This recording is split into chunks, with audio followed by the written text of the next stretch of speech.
There you go. The video button's there. All right, cool.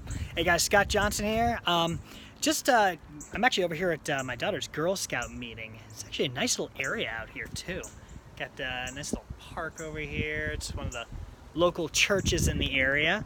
I think it's really nice. Shoot. Actually, last year I was doing a lot of playing on it too, which is pretty cool. But one thing I want to kind of go over with you is the rent roll. So if you guys are looking for a rent roll template or something like that, right now we're working with a portfolio of about 9 properties. And so it's kind of like, giving the investors some information on that. A couple things that I learned when I was over at a student housing complex about rent rolls is they're extremely important, especially when you're analyzing things for ownership. One main reason is because they're going to want to take a look and see, okay, what is the gross income coming in? So on the typical rent roll, and actually the way we used it too was, I'm trying to think, our systems were kind of So we essentially had a security issue over at this place, and we had to go ahead and have our security team, we had to give them a list of people. And so we had to adapt our rent roll to be able to give them a list of people that they could check in on Halloween night, because they were like keeping the partying down to a minimum or whatnot. Anyway, back to the rent roll. That's neither here nor there. So rent roll.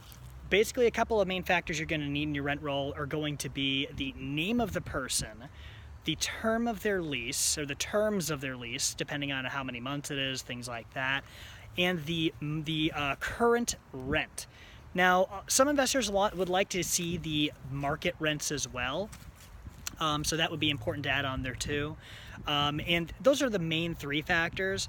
What I'm running into now with this one is that a lot of these properties are actually managed, or actually have Mid-East and Section 8 renters in them. So I'm not hugely knowledgeable about that, but I'll probably do a video so I can learn something about those. But Mid-East is essentially, Section 8, everyone knows Section 8 is, they of course help people pay for housing, and they have certain rules and stipulations and things like that. Well, since they pay a portion of the housing, now what I'm doing is I'm actually having to acquire that information as well, and I'm going to be including that on the rent roll too. That way, when I'm sending the information to our investors, they're actually like, okay, cool. So this is the amount that's coming out of the pocket of the person living there. Here's the amount that's coming out of, Section 8 or Mid-East. Mid-East, they primarily work outside of the town limits, is basically how that works. And then Section 8's more in town type deal. Like I said, still learning about that stuff, and we'll get there eventually.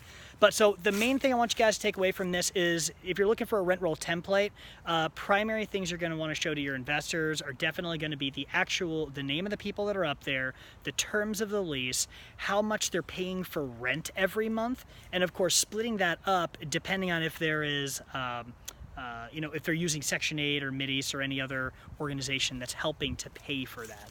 So if you guys have any questions or anything on it, definitely just write them right down here in the doobly-doo, and I can shoot that to you, or shoot back to you. But anyway, appreciate you guys hanging out. Talk to you soon.